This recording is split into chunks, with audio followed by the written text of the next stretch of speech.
Assalamualaikum warahmatullahi wabarakatuh.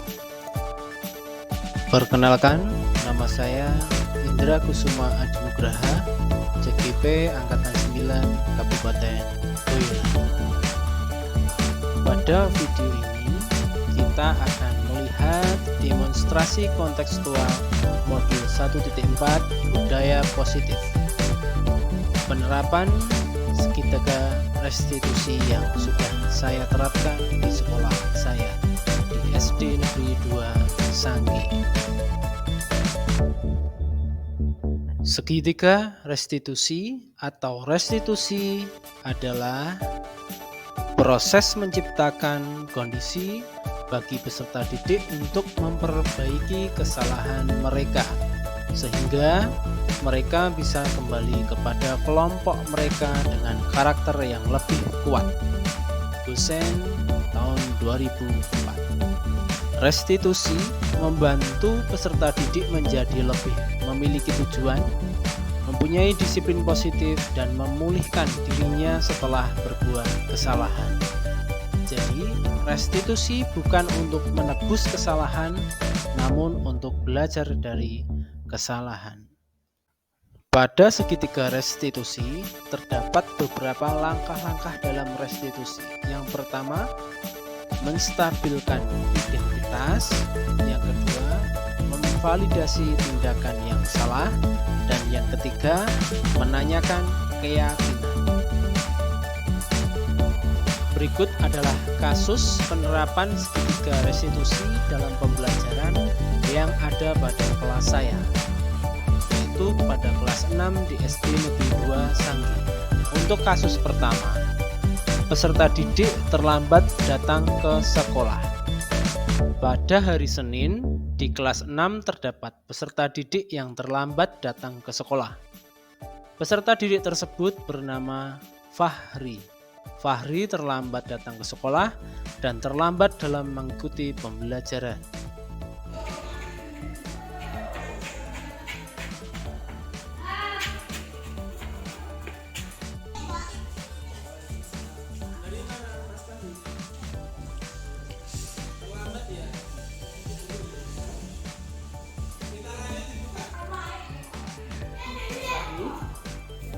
Kamu tahu kenapa Pak tidak panggil kantor?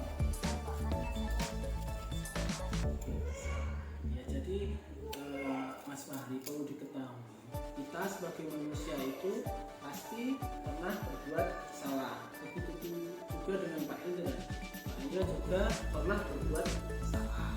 Kemudian Mas Fahri, kamu tadi berbuat salah atau terlambat? Tidak datang ke sekolah tepat waktu ya. Kamu pasti punya alasannya mengapa kamu melakukan hal tersebut.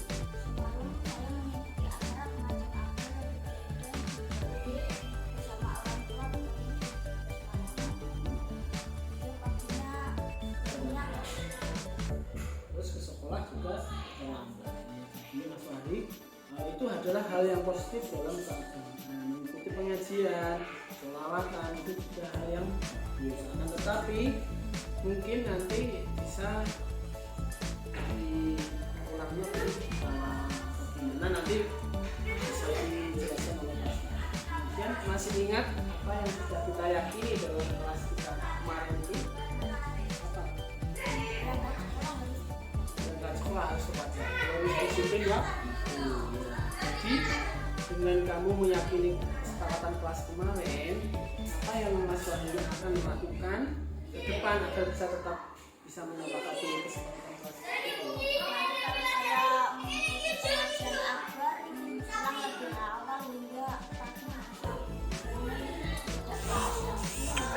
Bagus sekali. Jadi bisa mengikuti keagamaan malamnya, pulangnya di awal.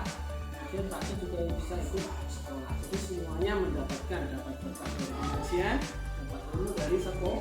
Nah, semoga Mas Fahri ke depan bisa melakukan, mencerminkan keyakinan kelas yang telah Mas Fahri sepakati, Mas Fahri mengerti, dan bisa dilaksanakan di sehari-hari. Itu ya Mas Fahri, terima kasih, bisa kembali ke kelas. Pada kasus 2, Peserta didik makan pada saat jam pelajaran di kelas. Pada saat melaksanakan pembelajaran di dalam kelas, terdapat peserta didik yang bernama Ariska Eka Putri. Dia tertunduk. Saya pikir Ariska tertidur, akan tetapi kemudian saya menghampirinya dan ternyata Ariska sedang makan di dalam kelas saat pembelajaran berlangsung secara diam-diam.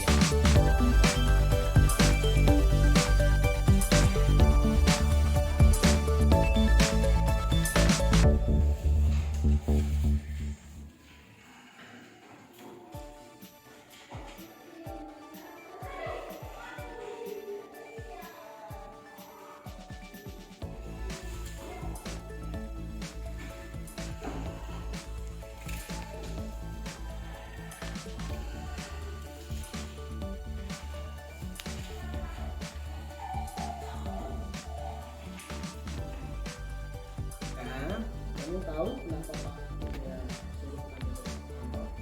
Tahu. Apa? Kenapa? Di sini. Karena saya melanggar peraturan.